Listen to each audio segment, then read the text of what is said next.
This page was created to teach Black history. Unfortunately, the American educational system was designed to exclude our real historical account, so we are here to dismantle it. It's time to enlighten those of us who have been kept in the dark. I am a Black man who didn't know enough about my own history, so I began to dig deeper and do my own research. Black history is American history, so I want people of all races and cultures to join together to learn our history as one. Here, I will share all of my findings. Please like, follow, share, and subscribe to Teaching Black History. The story of Billie Holiday. Eleanor Fagan was born on April 7, 1915 in Philadelphia, the daughter of an African-American unwed teenage couple, Sarah Fagan and Clarence Halliday. Sarah moved to Philadelphia at age 19 after she was evicted from her parents' home in the Sandtown, Winchester neighborhood of Baltimore, Maryland, for becoming pregnant. With no support from her parents, she made arrangements with her older married half-sister, Eva Miller, for Eleanor to stay with her in Baltimore. Not long after Eleanor was born, Clarence abandoned his family to pursue a career as a jazz banjo player and guitarist. Eleanor grew up in Baltimore and had a very difficult childhood. Her mother often took what were known as transportation jobs, serving on passenger railroads. Holiday was raised largely by Eva Miller's mother-in-law, Martha Miller, and suffered from her mother's absences and being in others' care for her first decade of her life. After attending kindergarten at St. Francis Academy, she frequently skipped school, and her truancy resulted in her being brought before the juvenile court on January 5, 1925. When she was 9 years old, she was sent to the House of the Good Shepherd, a Catholic reform school, where she was baptized on March 19, 1925. After 9 months in care, she was paroled on October 3rd to her mother. Sadie had opened a restaurant, the East Side Grill, and mother and daughter worked long hours there. She dropped out of school at age 11. On December 24, 1926, Sadie came home to discover a neighbor, Wilbur Rich, attempting to rape Eleanor. She successfully fought back, and Rich was arrested. Officials placed Eleanor in the House of the Good Shepherd under protective custody as a state witness in the rape case. Holiday was released in February 1927 when she was nearly 12. She found a job running errands in a brothel, and she scrubbed marble steps as well as kitchen and bathroom floors of neighborhood homes. Around this time, she first heard the records of Louis Armstrong and Bessie Smith. In particular, Holiday cited West End blues as an intriguing influence, pointing specifically to the scat section duet with the clarinet as her favorite part. By the end of 1928, Holiday's mother moved to Harlem, New York, again leaving Eleanor with Martha Miller. By early 1929, Holiday had joined her mother in Harlem. As a young teenager, Holiday started singing in nightclubs in Harlem. She took her professional wisdom from Billie, an actress she admired, and Clarence Holiday, her probable father.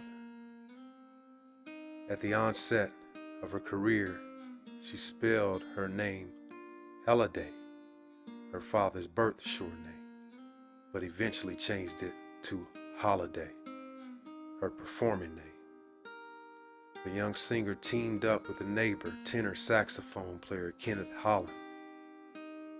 They were a team from 1929 to 1931, performing at clubs such as Grey Dawn, Ponds and Jerry's on 133rd Street, and the Brooklyn Elks Club.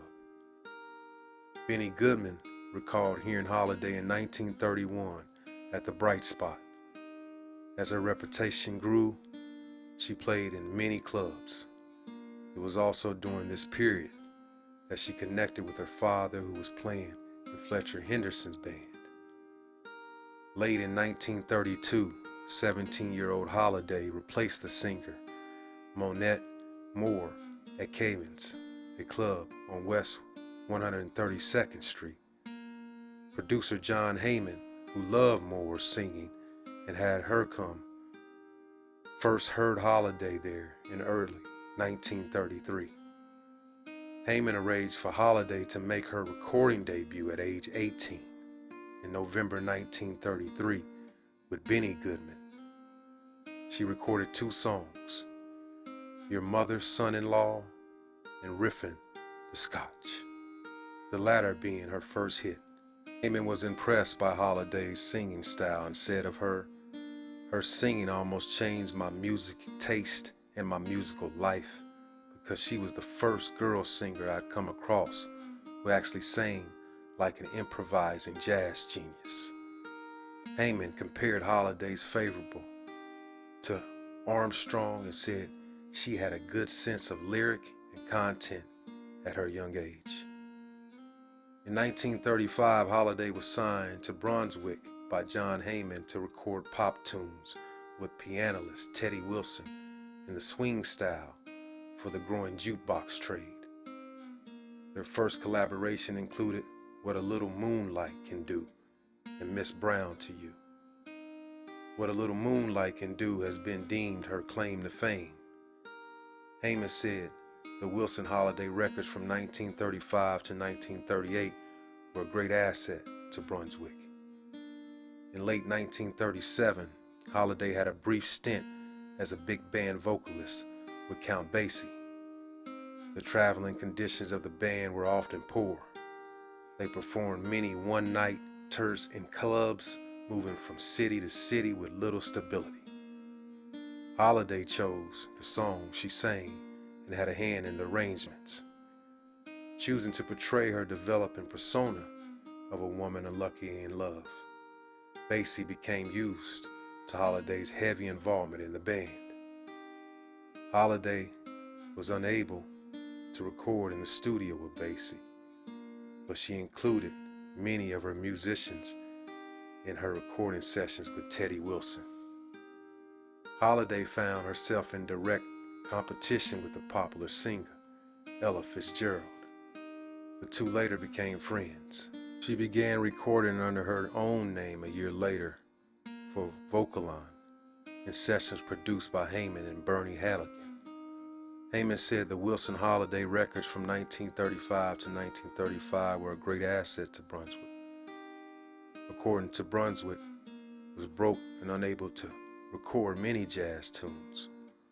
Wilson, Holiday, Young, and other musicians came into the studio without written arrangements, reducing the recording cost. Brunswick paid Holiday a flat fee rather than royalties, which saved the company money. I Cried for You sold 15,000 copies, which Heyman called a giant hit for Brunswick. Most records that made money sold around 3,000 to 4,000. Another frequent accompanist was tenor saxophonist Lester Young, who had been a boarder at her mother's house in 1934 and with whom Holiday had a rapport.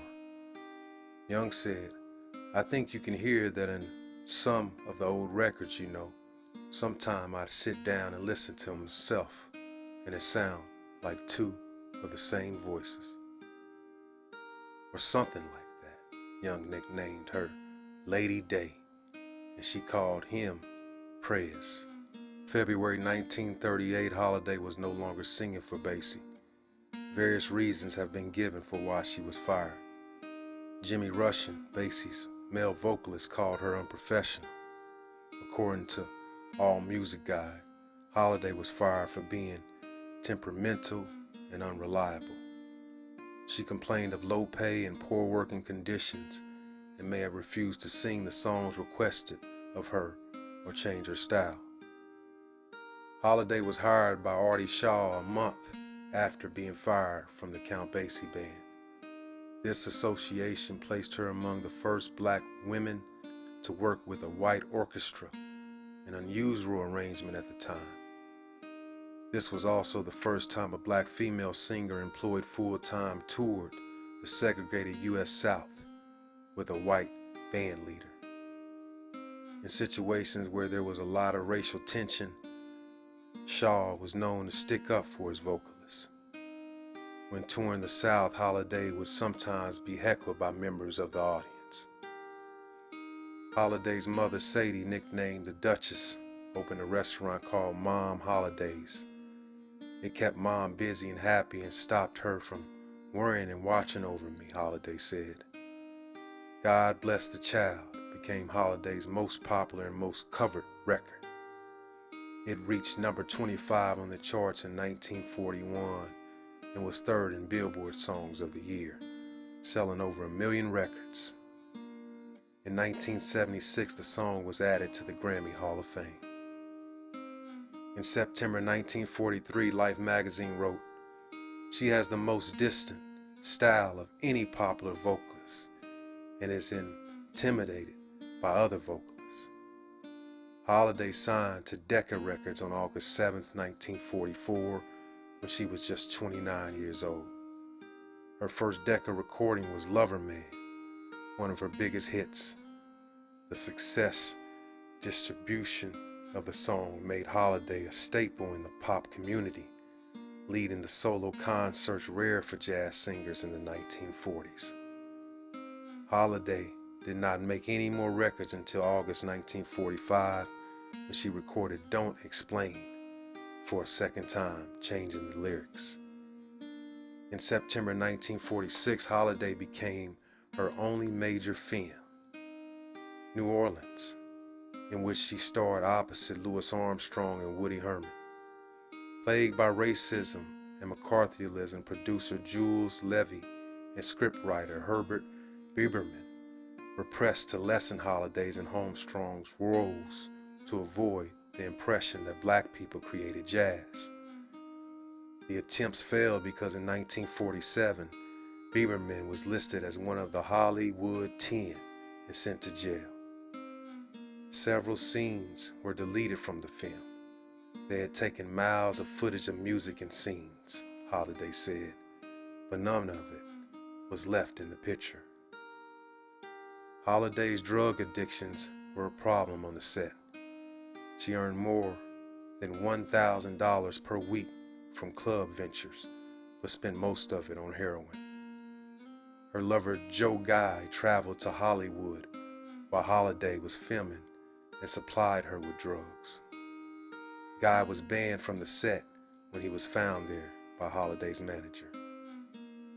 On May 16, 1947, Holiday was arrested for possession of narcotics in her New York apartment. It was called the United States of America versus Billie Holiday, and that's just the way it felt, she recalled. During the trial, she heard that her lawyer would not come to the trial to represent her. In plain English, that meant no one in the world was interested in looking out for me, she said. Dehydrated and unable to hold down food, she pled guilty and asked to be sent to the hospital.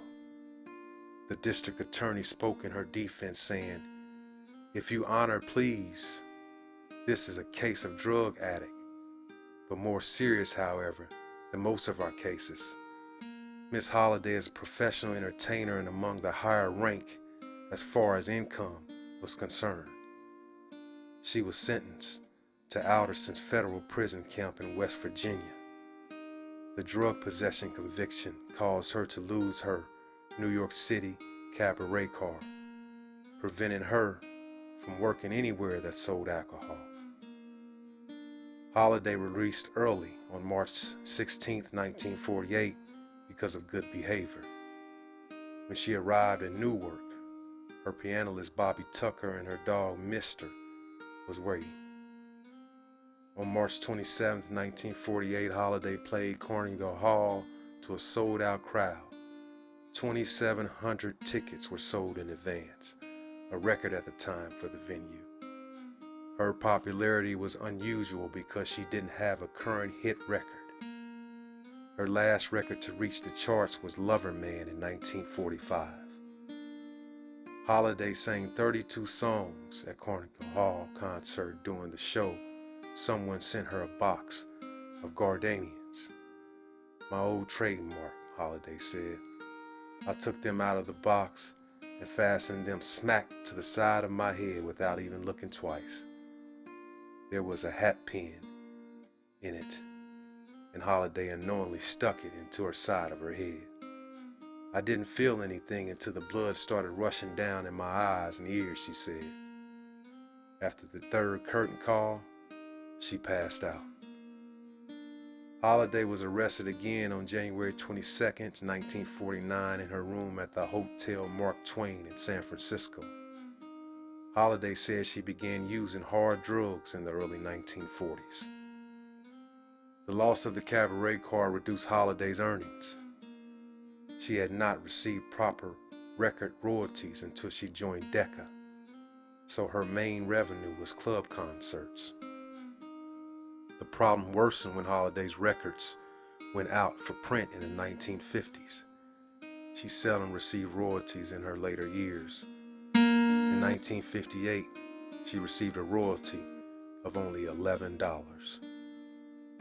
Her lawyer in the late 1950s, Earl Warren, registered with BMI only 2 songs she had written or co-written, costing her revenue. In 1948, Holiday played at the Ebony Club, which was against the law. Her manager, John Levy, was convinced he could get her card back and allowed her to open without one. I opened scared, Holiday said. I was expecting the cops to come in and chorus and carry me off, but nothing happened. I was a huge success. By the 1950s, Holiday's drug use, drinking, and relationships with abusive men caused her health to deteriorate. On March 28, 1957, Holiday married Louis McKay, a mob enforcer. McKay, like most of the men in her life, was abusive. They were separated at the time of her death, but McKay had plans to start a chain of Billie Holiday vocal studios on the model of the Arthur Murray dance schools. Holiday was childless, but she had 2 godchildren, singer Billie Feather, the daughter of Leonard Feather, and Bevan Dufty, the son of William Dufty. By early 1959, Holiday was diagnosed with cirrhosis of the liver. Although she had initially stopped drinking on her doctor's orders, it was not long before she relapsed. By May 1959, she had lost 20 pounds. On May 31, 1959, Holiday was taken to a Metropolitan Hospital in New York for treatment of both liver and heart disease. Narcotics police went to her hospital room claiming they had found heroin in her bedroom. A grand jury was summoned to indict her.